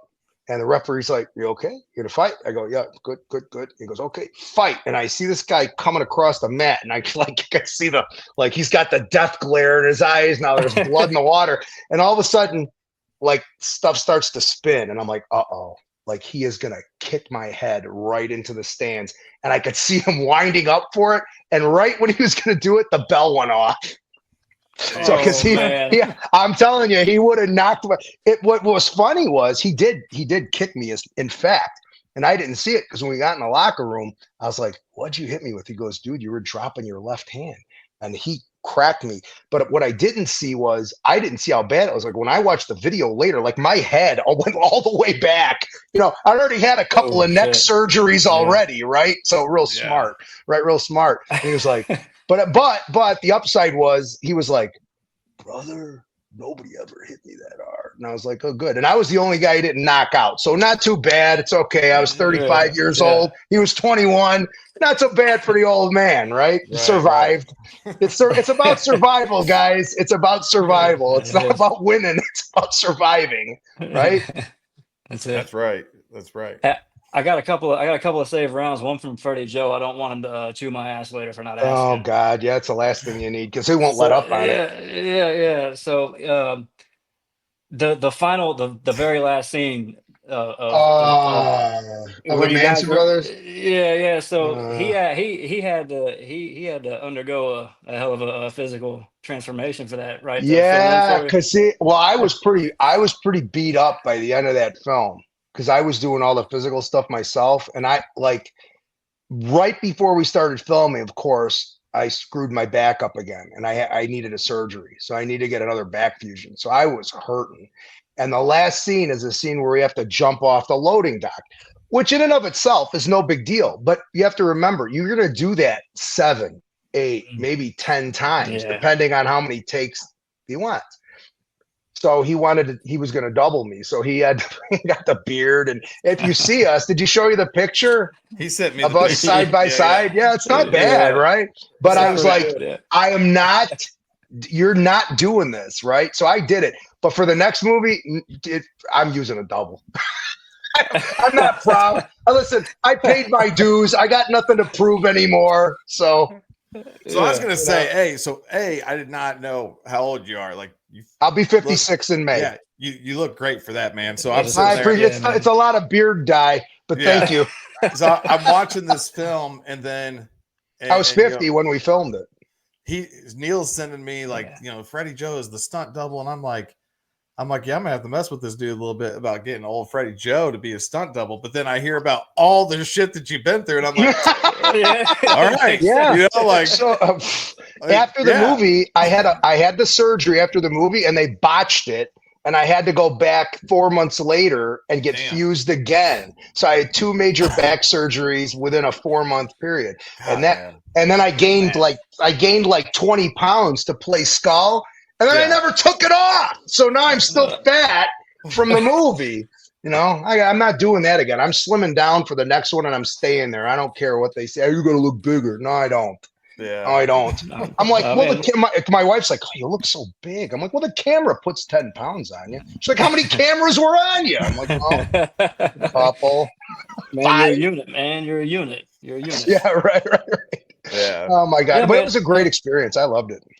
And also, I know how much more time we got, Mike, but I wanted to shout out your wife has her own company called Sinus Tap, and it's something that I want to get with you after this, man, because 100%. My sinuses, I think, are chronic. So, brother, listen, this thing is a miracle. Like when she sells it, people come up. What it is, it looks like a little hammer. It looks like a little rubber hammer.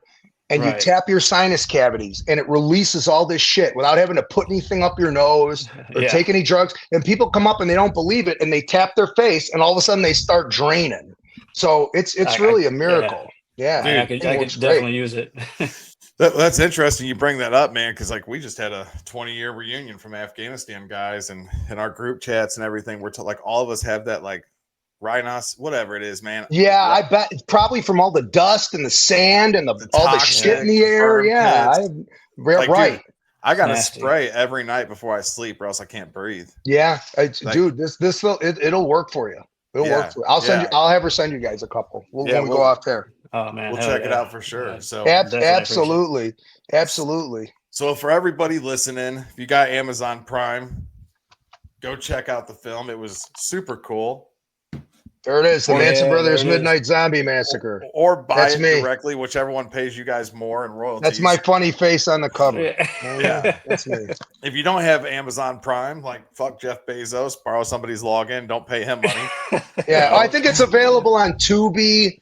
It's on Tubi, I think. Which it's funny. Chris called me up. He goes, "Did you know we're on Tubi?" I go, "No, nobody called us, and I got paid from that shit. But whatever, we're on it." So we're on Tubi, we're on Tubi, Amazon, Vudu, Apple, YouTube. And I'm sure, here's some funny thing.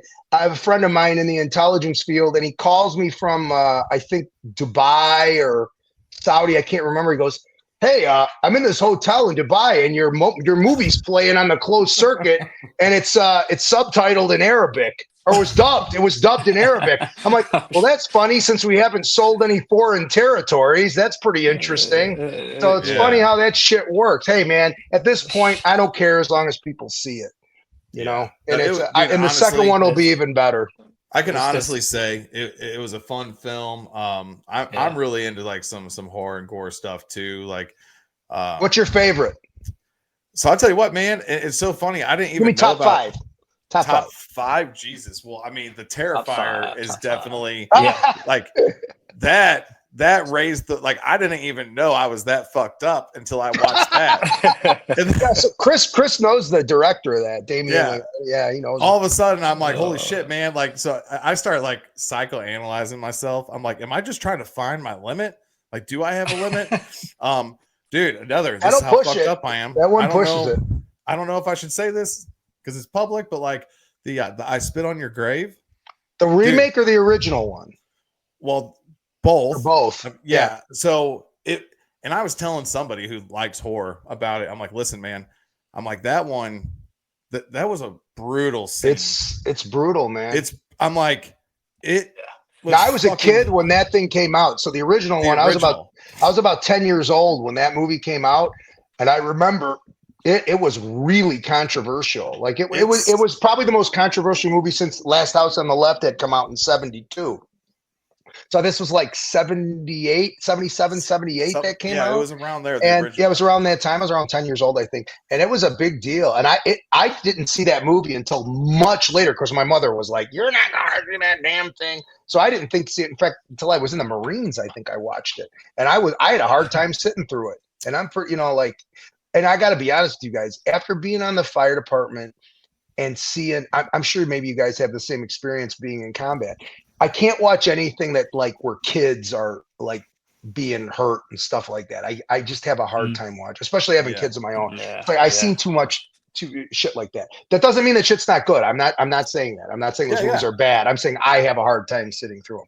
But stuff that's fun, like Terrifier, is just good, gory, fun, goofy, gory fun. It's just a fun film. But I Spit on Your Grave, not fun. I would not call that movie fun. It's not like the feel-good movie of the year, right? Yeah, I feel like that movie is where I found my limit. If somebody was like, "There's shit worse than this," I might pass. Oh, there is. Trust me, I've seen some shit they made in Germany. There's a movie out there called A Serbian Film. That's what it's called. It's called A Serbian Film. That's the title of it. And it's about a guy he gets involved with a movie being filmed in Serbia. And I'm not going to tell you anything else about it. All I will tell you is it is probably the most disturbing film I've ever seen. And I won't watch it again. It was a good movie, but it was, to say it was entertaining, I couldn't say that. I would say it was an experience, and it was disturbing. So if you like that shit, watch that movie. You know what I think, man? This is now you guys are going to have to watch it. See? Yeah, we have to. Yeah. So this is another part of my psychoanalyzing myself is that, and you've gone through a lot, and I know you said there's not a comparison, but to everybody what they've gone through, we don't look at people that haven't gone through combat and think any less or anything, because there's people that have seen worse shit than I've seen doing fire rescue. Like that's it's very possible. The only reason I say that up front is because I've run into so many motherfuckers who hadn't been in combat. They claim that they were, or led you to think that they were, only to find out later they weren't. And I hate that crap, man. Don't pretend to be something you're not. Like you said, nobody thinks anything less of you, but don't pretend to do it if you haven't. Sure. All you're doing is disrespecting the guys that have. Yeah. So like that's my attitude. Sometimes I think that I like to watch these things because like I don't have feelings. And like this can like pull feelings out of me. Like I can. That's it. You know what? Stuff. I don't feel numb. Yeah, you know what? That's a good way to think. Sometimes they can be. I always think horror is therapeutic. Listen, whenever if you go back to World War II, horror movies were the best-selling films. Why? Why? Why would you think when there's horror going on somewhere else, people wanted to escape? They knew it wasn't real. Yeah. You know, but they could let go. Let go. Well, like fear and laughter are just like two of the rawest synonymous emotions. Listen, you know what one of the greatest comedies of all time is? Goodfellas. Yeah. Tell me that movie's not a comedy. It's a great movie too. Right, it's a comedy. Yeah, what am I, fucking clown? Yeah, exactly. Even at the beginning when he's like when they beat or in the middle where they beat the shit out of Billy Bats and he's like, I don't want to get blood on your floor. It's funny. It's morbidly funny, but it's funny. It's like I'm sure you guys had the same thing in combat. You get a morbid sense of humor. It'd be on the fire department. Sometimes you gotta joke about shit so you don't go nuts. Yeah, dude. You don't go nuts. That's just the way it is. And people look at us like we're evil or we're cruel or we don't have any feelings. No, that's not it. There's only so much the human mind can take before it snaps. And you have to have an outlet for that shit. I mean, like, I don't know what I think in Japan, like the suicide rate's really high. Do you know why? Because those people are wound really tight. They don't let their emotions out. I was in Japan a bunch. Trained there. I was there in the Corps and all that. I love Japan. I love the people, I love the culture, aces, but they're really tightly wound people. But you got to have an outlet. If you don't have an outlet, that shit will drive you nuts. Could you imagine seeing all the horrible shit you guys saw and not having any kind of an outlet? Being able to laugh at some of it, seeing the humor in it, even though it really wasn't funny. Yeah. That's probably why I gave that kid that tattoo, Neil. Oh, wait a minute. I gotta hear this story. So this story can't go. I'll tell it to you off the air. Okay. Yeah, once we run off the air. Fair enough. And you'll fucking love it too. Like, you're gonna love it. Yeah. I told everybody. So actually one of my buddies, man, closest friend of mine, I forgot that it even happened. He's got pictures. And I'm like, oh, cool, man. I'm like, what's that? What was I writing on his arm? And I'll tell you afterwards. But I told him, I was like, dude, I said, you have to promise me. Cause like, we just bought this energy drink company, Brawl. Awesome. Oh, energy nice. Drink, grab a Brawl, watch them brawl, like. Oh, I like that. It's your company? Yeah. Awesome. Some buddies of mine and we went into it and got it. And then we just developed this app and I'm like, dude, let me launch my things and be successful. Then you can share the pictures with the world. I don't give a fuck. Right. Like just don't let me get canceled before I actually do something. Right. I think getting canceled now is a badge of honor. Fuck them people. Yeah. People can't take jokes nowadays, man. Whoa. Sorry. That was the pit bull pulled the thing. Sorry. Yeah, dude, you got a stalker back there somewhere too, man. Well, that's my son. Yeah, I know. Come here. Well, you want to be on camera so bad? Come here. No? Okay. He's messing. That's my son, Rocky. He's gonna get on the drums, man. Dude, have you seen him? Yeah, yeah. So when I was a kid, I wanted to be a drummer, right? I wanted to take drum lessons. My mother was like, "We can't afford it." Yeah. So she sent me to karate instead, which I guess was good, or judo, same, different thing, but park district stuff. But when he was real little and he just started doing stuff. And when he was bothering me, Dad, I want to play drums. Dad, I want to play drums. So when he was about 6 or 7, he approached me about it and he asked me, Dad, I really want to play the drums. I go, okay, here's what I'll do. I'll send you for a couple lessons. I'm not going to buy you a kit, but if you like it and stick with it for a while, I'll get you a kit. Well, it was like throwing a fish into water. Yeah. And I was like, it really makes you humble when your kid is better at one thing than you've ever been at anything in your entire life, except for maybe strangling people, which is how this finger got busted. That's a whole other story.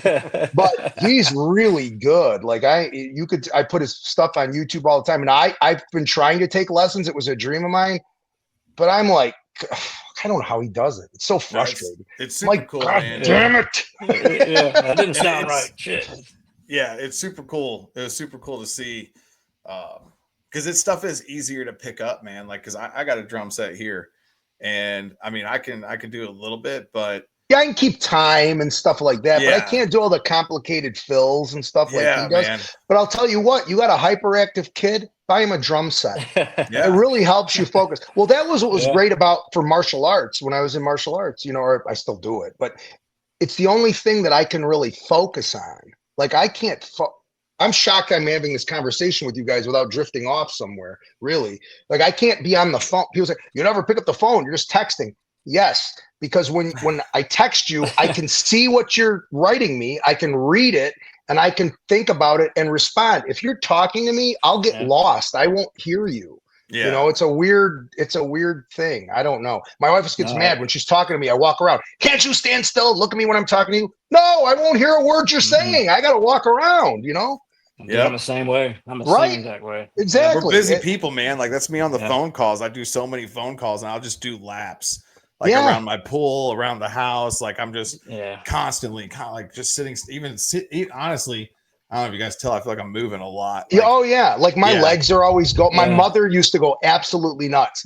She would be like, and I'm fiddling with this and fiddling with that, you know. And now that I've It's- gotten older, my body's calmed down. My wife's like, "How can you say you're hyperactive? You never move." I'm like, "It's hyperactivity of the mind, not hyperactivity of the Yeah. body." it hurts to move. So Right, exactly, right. She goes, "Where does it hurt?" I'm like, "Where don't it hurt? Let me tell you. Maybe it doesn't hurt right here on the tip of my nose. That's about it. But give it a day, you know." Oh fuck. I mean, it's all this shit we put ourselves through. I don't know how old you guys are, but I'm telling you, when you turn 50, your body starts cashing them damn checks you wrote when you're in your 20s. Just telling you.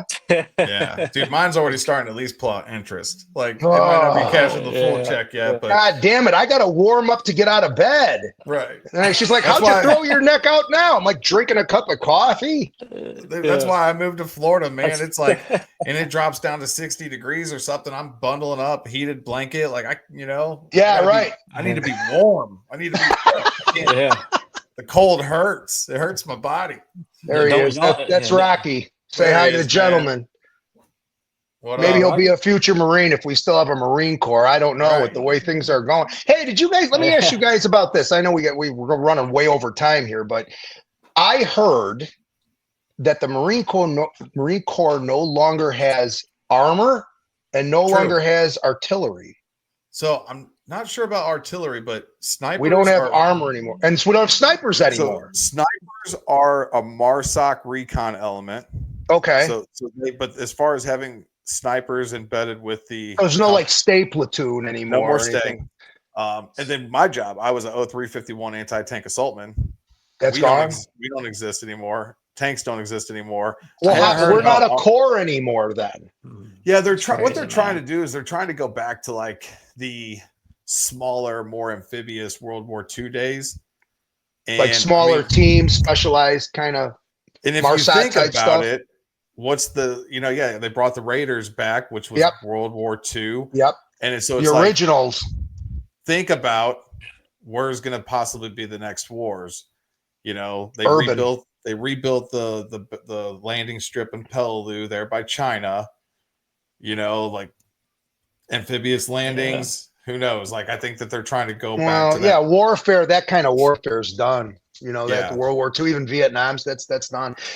Some people forget about the Marine Corps. We were the first specialized force. Yeah. It's the naval infantry. We were the first specialized unit, and the Raiders were the first real operators. Before they had special forces, before they had SEALs, they had Raiders. Unless I got my timeline wrong. Sounds right to me. I'm good with it. I know they had the Rangers. I know the Rangers were around, but as far as guerrilla warfare and stuff, that the Raiders. Do you guys ever see that movie Gung Ho about Carlson's Raiders? Yeah. It's such a great movie. Yeah, Any Marine out there, if you haven't seen Gung Ho, go see it. It's awesome. It's a great great war movie, Gungy movie. Put your Us Mick shirt on in your hat and watch that thing. Have a good bourbon. Have a bourbon and enjoy it. It's a great movie. So wait a minute, you told me 2 movies. You owe me 3. Yeah, I don't know, man. Off the top of my head right now, I don't know if I can pull you 3 more. I might have to shoot them over to you and text. All right, I'll give you my top 5. Anybody's interested, I'll give you my top 5. Top 5 horror movies of all time. In no particular order. The Exorcist, Halloween, the original, 1978. So Halloween. Yeah. Go ahead. What are you going to say? I thought we were going just kind of like hardcore gore. No. Any horror movies in general. Okay. Horror movies in general. Yeah. Yeah. So keep going.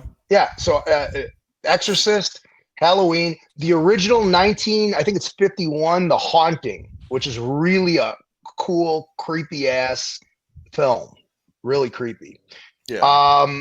What was my other one? The Night of the Living Dead, 1968, probably my favorite. Still scares me to this day. And if I had to pick a 5th, geez, that's a tough one, because there's so many good ones. Probably the Texas Chainsaw Massacre in 1974. Just because what's funny is you watch that movie and you swear to God, it's a bloody mess, but it's not.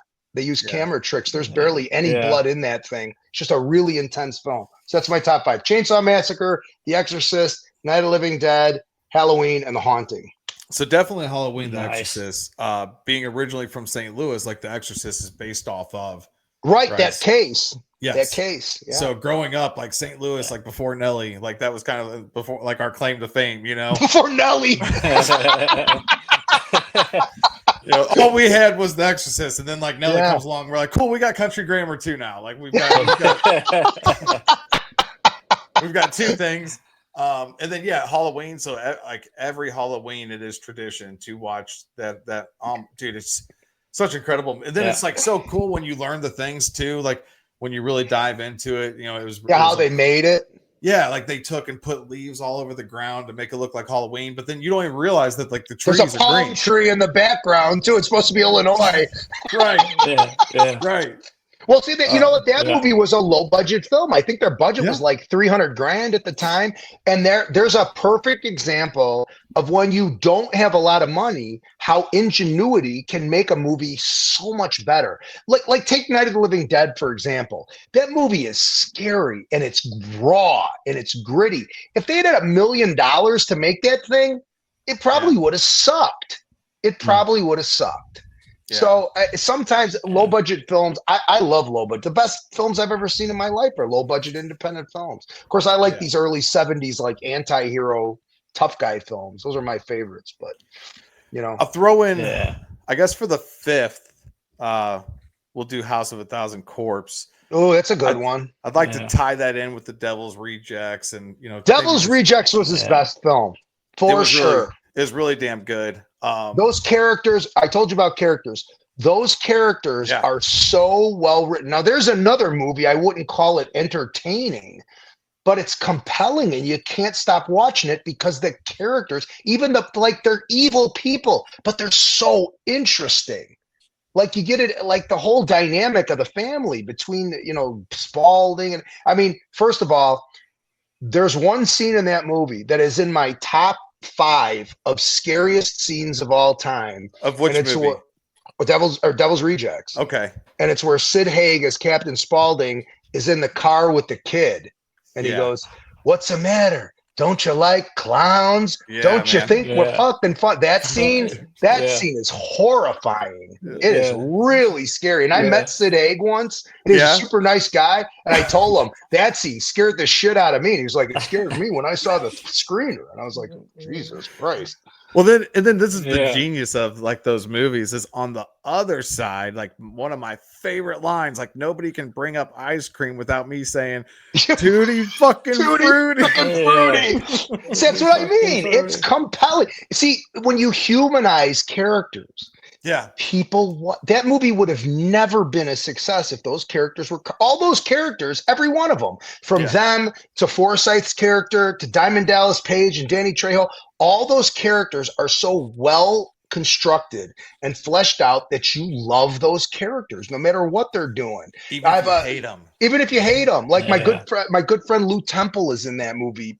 Plays one of the guys that got, you know, Otis takes him out to find the weapons. Yeah. He's like, what now? Well, nothing. Like, he's gonna kill him. I mean, that's a horrifying scene, and it's so well done. And Bill Moseley is so good at it. And Lou is like amazing. I mean, those guys are. It was just a great film all around. And I don't normally like movies like that, to be quite honest with you. And I love that thing. Like, I love it. It's one of my top favorite horror films, man. It's in my top 15, easy. Probably, it's definitely Zombies best for sure. Like, and then House of a Thousand Corpses. I also like the Lords of Salem. I thought that was pretty good too. Yeah. Oh, well, then they did another one. What was it called? 31. 31. I didn't see that one. I didn't hear anything about it. I tried to watch what was the follow up to Rejects? 3 from Hell. 3 from Hell. I watched it and I thought it was okay. It wasn't as good as it was nowhere near as good as Rejects or Corpses, but it was okay. You know, Rob Zombie. I like the way he shoots things. Like, I didn't particularly like his Halloween remake, but I really liked the way he shot it. Like, it was really. I like when things look real. You know. Yeah, he did. I can agree with that. I don't care for that Halloween, and is like, you just can't ever remake Carpenter. No, right? You shouldn't. You kind of shouldn't either. But he did do the filmography of it, right? Yeah, is very. It's amazing. Listen, I can find something in every movie that I like. You know, when people say, "Ah, movie sucks," okay, well, what part about it sucks? You know, I don't know. I can watch a movie and appreciate a lot of stuff, but I don't know. I'm just not into the whole remake thing. It's like I hear they're remaking Return of the Living Dead, which is one of my favorites. It's like, here's a remake no one asked for. Why are you doing? Why? Because Hollywood is void of fucking ideas. It's not that they're that's wrong. I'm sorry. I should have said that. It's not that they're void of ideas. They're unable to take risks. So they keep wanting to make the same shit over and over and over again so that it's not risking. So if a movie makes money, they want to make 20 movies like Avengers, right? That's what they want to make, or they want to make whatever made right. Exactly.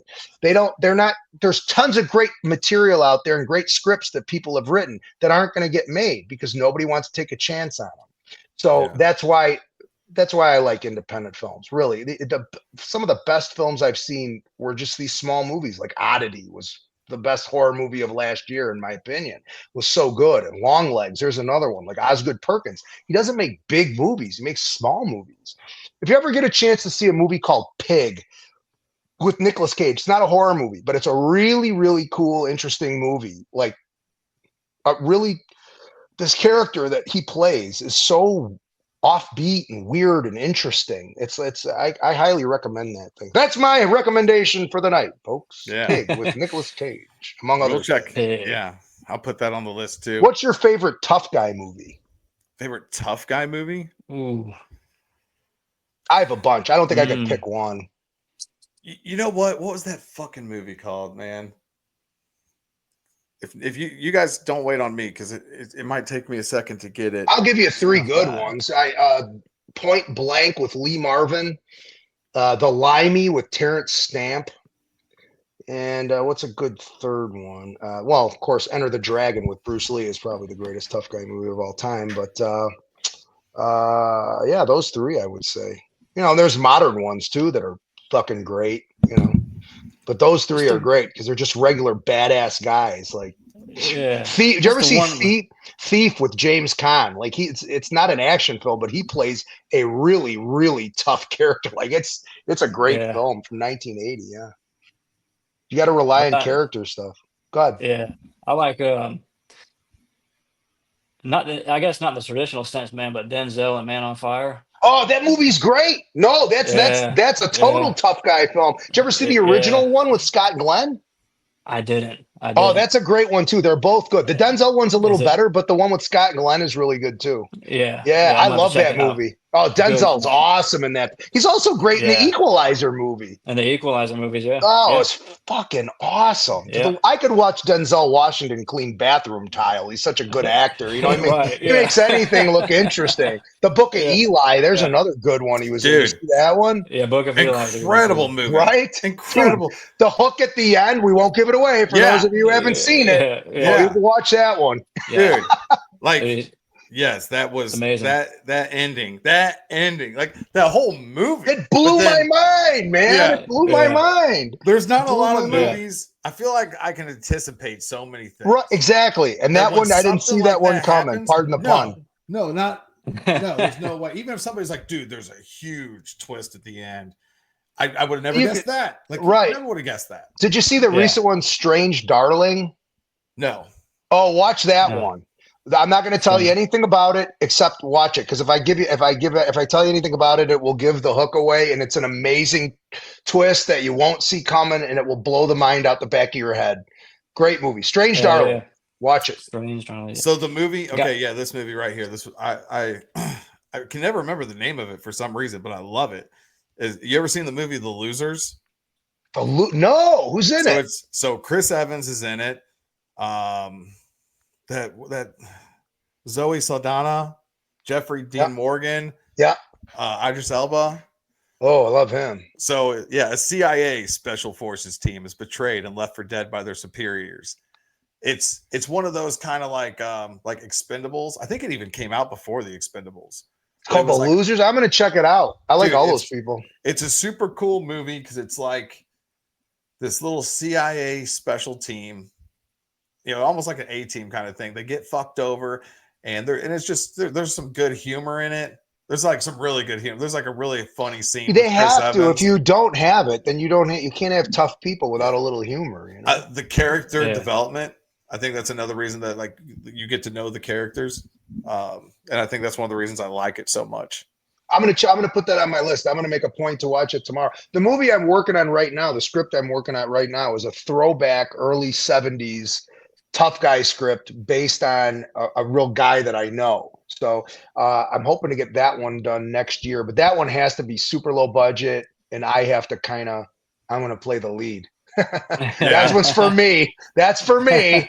And I don't know. I got to get somebody good to direct it. I don't know. I'll tell you what my favorite movie of all time is. Of all time, it's Unforgiven with Clint Eastwood. That's my favorite movie of all time, bar none.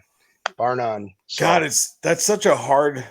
I'd have to say, I don't know. It's hard to pick one over everything else. I will say that there is a movie that anytime if I'm ever scrolling or I got YouTube TV, if I'm ever doing anything and it's on, I put it on. So I don't know if that's my favorite movie ever, but it's Shawshank Redemption. Oh, such a great movie. Mark Ralston, who's in that movie, was such a good friend of ours. Bill Sadler.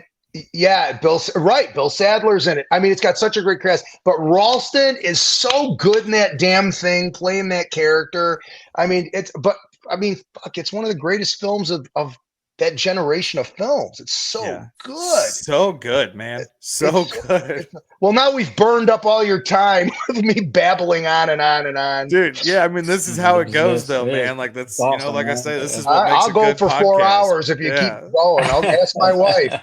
It's like, what you're saying about that movie coming on and you have to watch it. That's like anybody like, what are you doing? I'll be out in 5 minutes. Stairway to Heaven's on. You know what I mean? You can't shut Stairway to Heaven off. It's like that. Same way like when Rocky comes on. I have to watch Rocky. That's another one. That brings me to AI, the AI question, like coming into movies. Like you could go to AI now and go, write me a script about whatever, and it will do it. But one thing I don't think AI can do, I don't think it can understand the human condition. Like, I don't think it can understand why Rocky is such a great film. It's not about a guy who's a great fighter. It's about a guy who's trying to prove something to himself. And I don't think they understand the triumph of the human spirit. So I don't think AI will ever really replace a human. I mean, it could. I don't think the movies will be any good. They won't have any depth to them. But it's that kind of stuff. I love stuff about the human spirit, because then it makes me think this life's worth something. Yeah. I'm sure there were times in your life where you were like, what does this mean? What, I mean, does it mean nothing? Does it mean Yeah. something? I mean, I think guys like us have had that, you know, at one time or another, or maybe more than once, where you're like, should I even be here? Like, what's the point? Mm. Well, your life does mean something, and you're here for a reason. And I believe that. A lot of people can poo-poo me. God has a plan for you. That's why you're here, you know? So don't discount that. Believe in yourself. Believe in yourself. Dream big, act strong, and believe in yourself. 100%, man. I love it, man. It's almost like almost verbatim the exact message we try to give signing off of every podcast. Well, it's a good place to stop then, isn't it? And I love, since Freddie Joe, the connection here, I'm going to throw his out is, you know, don't ever sit there and watch somebody climb a mountain that you can climb too. You're fucking right. Hey, listen, everything, I'm sure you guys had the same experience. Everything I ever did in my life, people said you'll never do it. When I said I was going to join the wrestling team, I said, it's too hard. You'll never do it. Right. Because I was out of shape and I was a fat kid. Right. And they said, oh, Marine Corps boot camp's too hard. You'll never do it. Then I said, oh, the fire department, you'll never get it. You'll never become a professional wrestler and be on TV. Then they said, you'll never get on the fire department. It's too hard. They don't hardly hire anybody. I did that. Then they'll say, oh, when I got into acting, they said, oh, you're too old. Nobody's ever going to hire you to do anything. I got more credits than people who had been on it for 20 years. And they said, oh, you're going to make your own movie? That'll never fucking happen for you. I didn't make the best movie, but I made a movie, you know? Movie, man. Nothing is fucking impossible. You got to have drive. You got to want it. Everybody goes, well, I want it. Yeah, everybody else wants it too. Do you know why God puts walls in your way? It's not to keep you from your goal. It's to separate people who really want it from people who really don't. Yeah, that's why the wall's there, right? Diamond Dallas Page said that. I didn't make that up, but it's a great quote, right? And I think about it all the time. How bad do you want it? You gotta want it. Whatever you want to do, whatever you're doing, somebody else is doing it. So whenever you get an idea, 10 other people have that idea. It's who executes it first. And people say, oh, I ruined my family because I was single-minded. No, you can have it both. You don't have to screw your family over to get your goal. You have to have good balance. Right. That's all. Yeah. You have to be able to balance. That's it. You could do it. Don't give up. People always give up when they're like that close to success, right? How many times have you seen that? Dude, so going to this podcast, man, things got rocky last December. Well, not last December. What was it? December of 2023. And I was just stressed. I had other things going on, which, you know, with the app development, you talked about your money and so very similar things. And I remember just like I was like, hey guys, Tales from the Corps is no more. And so Neil, who I didn't even know who the fuck Neil Falmer was, like, you know, who are you, Neil? Right, damn it. Look at this guy.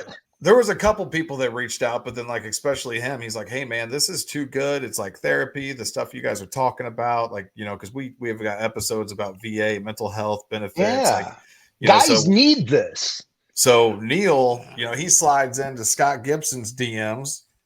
You know, we end up getting Scott on here. Then we end up getting, you know, Josh Baton, you know, Badger, Freddie Joe Garcia, like, which leads to you. We get Bruce McKenna. Like, we start doing all these things. And what's cool about that is we can still share our messages about mental health and purpose and plan and God and all these different things.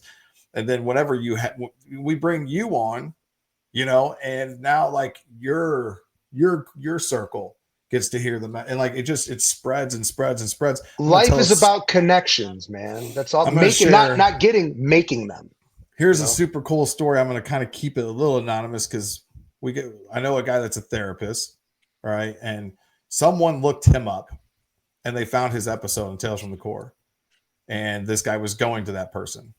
And he's like, hey man, I like Googled you before he's like, and I listened to your episode. And he's like, you're a super cool dude. He actually made him a little gift, like USMC veteran. And I'm like, here is a dude now that like, I don't know if the guy's a veteran, HIPAA. We didn't get, you know, yeah. Right. But here's somebody that is like, this podcast, listening to this dude gave him the confidence, you know, to go do some therapy. And now he might be like, hey man, this therapist is super cool, and start telling other people who might need therapy. And it's like, because of a fucking podcast we did. Listen, man, my dad used to say, God rest his soul, Every day you have the opportunity to positively affect someone's life, whether it be by being nice to somebody who's a little grumpy or wasn't particularly nice to you, or reaching out to a friend you haven't talked to in a long time and just saying, hey, I was thinking about you, or this. It's every day you have an opportunity. And when you want to make yourself happy, make other people happy. And that's the truth. Giving is way more powerful than receiving. That person will pay it forward. You'll change them, you know, and that I had it happen to me. I mean, I was changed because somebody was nice to me. And when I was younger, nobody was nice to me. Of course, I was an asshole too. So it wasn't, you know, it wasn't easy to be nice to me then. I'm a different guy now, or at least I hope I am. But yeah, I mean, people changed me. I was really lucky to come into really good people that sort of, you know, was like, hey, you know, or they were just nice to me after a while. There weren't too many. That's why I remember them. Kindness knows no bounds, man. You know, but like this, I mean, you guys are doing a good thing. Even if you in 1 year you've only affected one person, that's one more person that was affected in a positive manner that maybe changed his life or her life for the better. You know. Yeah. Well, that's why people, you know, it's funny because people are like, how much do you make? And I'm like, hey, listen, don't matter. I don't make anything. I do get offers to monetize and put ads. I'm like, I don't want ads on my shit.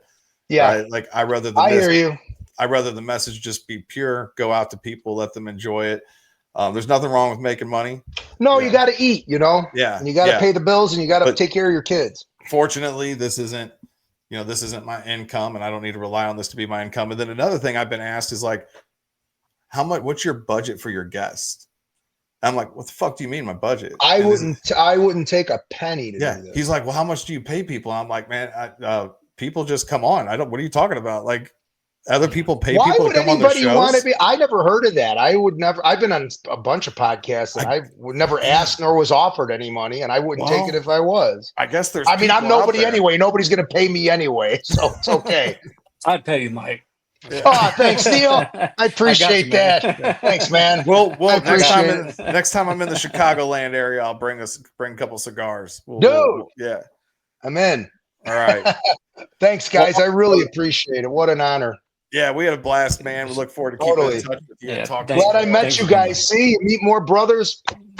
Keeps the world strong, right? Keeps the world strong. That's it. All right, one more time. Go check out the movie. The Manson Brothers Midnight Zombie Massacre. It's available on Amazon, iTunes, Tubi, Vudu, and YouTube. And apparently Arabic hotels. So, right. The Arabs love us. We're big in the Arab countries. That's right. So all of our brothers and sisters, everybody out there, Tales of the Corps, we love you guys. Thank you guys for supporting us, what we do. And until next time, Semper Fi. Semper Fi, brothers and sisters. Semper Fi.